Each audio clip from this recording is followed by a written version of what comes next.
Yeah, my name is Testa. My first name is Joe. We just go by last names. Okay. Here at LT, yeah, just by last names.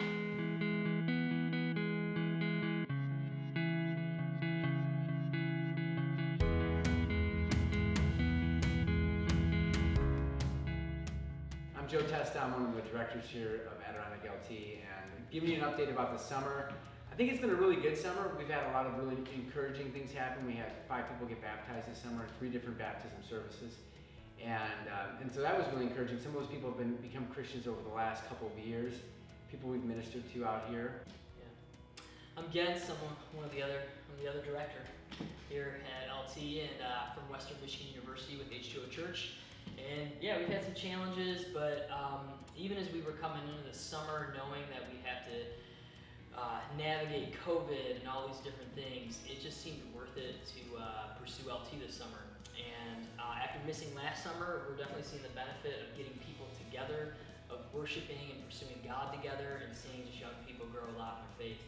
Well, even one of the girls that got baptized this summer, she's been here for I don't know how many years. 3 summers? 3 summers, and came to accept Jesus last year when the Testas were here, and they've just been pouring into her life, and she's joined for LT. Like if she's working during an LT session, she's like just sad about it because she wants to come and be together with us. And she even joined us in reading through Counterfeit Gods by Tim Keller together, and then got baptized. And that's been a really cool thing. And she's even been influencing people here at the Y to ask questions about Jesus. Yeah.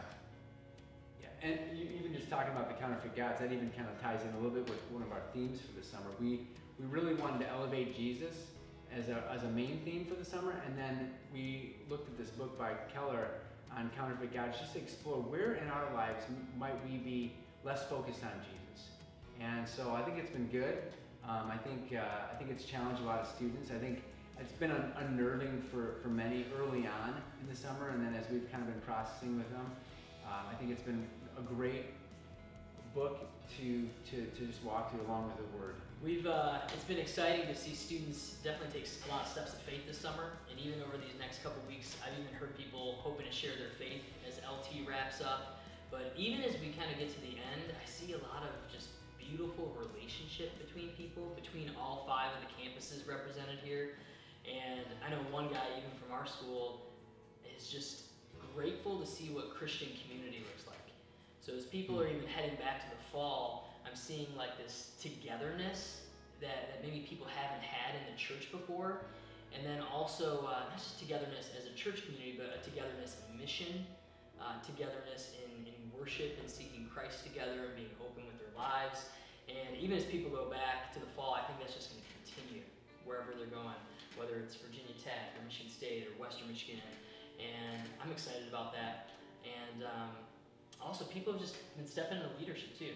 I think people are ready to go back and like lead and serve in different ways, which is really exciting. Yeah, I'm really thankful for the crew that we brought out from the 5 campuses. I felt like they were really solid people. We have really enjoyed each other this summer. I think people have been very, very respectful of each other. I think they've done a really great job of loving people here this summer and just trying to serve them. I think one of the other things that's really exciting is that we kind of built, I think, a good foundation for learning how to share the gospel this summer with our students. We started the summer off with a long retreat at the beginning, and our goal was to really have people leave that retreat feeling like they're better equipped to be able to engage with their friends here at the Y and be able to communicate the gospel to them. I think that was really good. And so I think as people are transitioning home, I think people in a really cool way are going to be sad that they're leaving all these relationships that they've established. Yeah, as we think about the future, one thing we're excited about is even kind of the Michigan schools that have been coming. I know U of M, this was their first summer out here, and so we want to continue to see that grow. Or of course Virginia Tech, and they may even want to bring their church plant to Penn State, students from there. And so we're hoping to see just more students come out here. Maybe even double what we had this summer, where we just get to pour into more people and influence more people at the Y as well as we're out here. And so we're excited for that, and even just for what the partnerships between our churches will look like as we're in the same spot, as we do fall retreats in Michigan,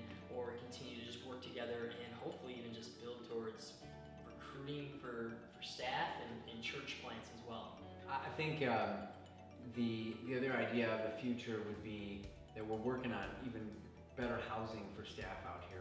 We know it's going to be a little bit of a process. We have pretty good housing right now, but we're looking at even trying to secure more of that as we move forward. We've got a lot of people in this area that love what we're doing and are really chunked in with us here financially and even emotionally. They want to see our LT here for generations, decades to come.